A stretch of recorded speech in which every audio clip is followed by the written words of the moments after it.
वट्टेपल्ली फलकनुमा में हालिया बारिश से मुतासर अफराद के लिए प्राइम फंक्शन हॉल औरंगगड्डा में रिहाइश का इंतजाम किया गया है।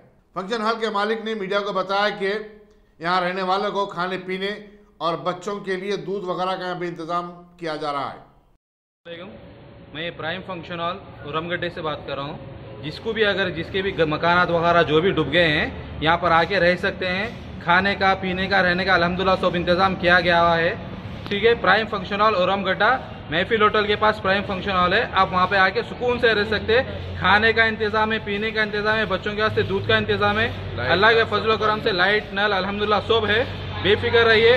जिसके भी मकानात वगैरह जो भी डूबे हुए करे हुए हैं इंशाल्लाह बेझिझक यहाँ आके रह सकते हैं। जो मुतासिर लोग आए जैसे कि बालापुर, हाशिमाबाद, बाबा नगर, जो भी अलजुबेल कॉलोनी, गाजी मिल्लत, ये पूरे लोग यहाँ पे आके रह सकते हैं। आप लोगों से गुजारिश है बेफिक्र रहिए। आप डरने की कोई ज़रूरत नहीं है। इंशाल्लाह यहाँ प्राइम फंक्शन हॉल में आके आप लोग सुकून से रह सकते हैं।